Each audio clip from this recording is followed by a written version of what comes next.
I've been out of power since Tuesday of last week, and I'm still sitting in the dark. I got my grandmother with me, so we have to go out, get our phone charged, get food. We have to throw away the food, trees in the lawn. Communities of color are left behind and always feel like they're the last to get turned on or the last to get rescued in these situations. It's not okay for us to continually be in survival mode. We need to have a light at the end of the tunnel. It's been pretty rough. Well, more than a week and a half after devastating storms swept through Indiana, killing at least 7 people, thousands are still without power. Utility crews working around the clock, but the thousands of lingering outages remain concentrated in the northwestern part of the state. And ground zero of the outages is centered in Michael Jackson's hometown of Gary, Indiana. Utility company NIPSCO says some 40,000 in the region could remain in the dark until sometime next week. NewsNation correspondent Alex Caprariello is live for us there in Gary. So, Alex, what is the situation there? Yeah, Nichole, it's been 10 days since this storm hit Gary, Indiana, and scenes just like this one are playing out all across the city. You see these downed trees and the downed power lines that still need to be cleaned up. The result is tens of thousands of people that live here in this city still without power.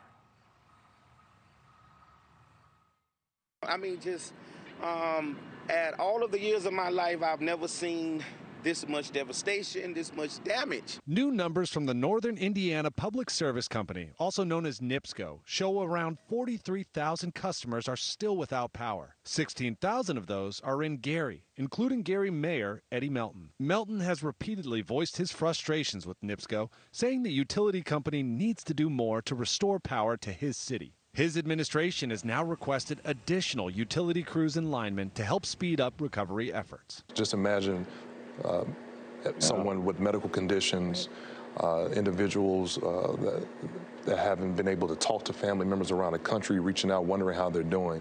So this is frightening for a lot of folks. And many Gary residents are taking their frustrations straight to social media, calling for more help and questioning why it's taking so long to restore power. Like a horror movie out here. Some are also alleging that Gary's racial demographics are playing a role in how quickly resources are reaching the community. Thousands of residents are now taking legal action against NIPSCO. A lawsuit filed against NIPSCO claims this damage and the power outages could have been prevented if the utility company had better managed the vegetation and trees that grows around the power lines. They have to be accountable to the people they've harmed, physically, financially, whatever.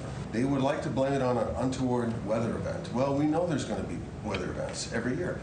At the end of the day, it's NIPSCO. And unless we hold them to account, they're not going to change. Relief is also coming from the state. Governor Mike Braun requested an expedited disaster declaration from FEMA and brought in the National Guard to help communities recover. The emergency declaration will allow impacted Hoosiers to receive up to $5,000 in recovery assistance. Many of us that believe in God and believe that our faith is what helps us endure these storms, I truly believe that this is going to make us stronger at the end.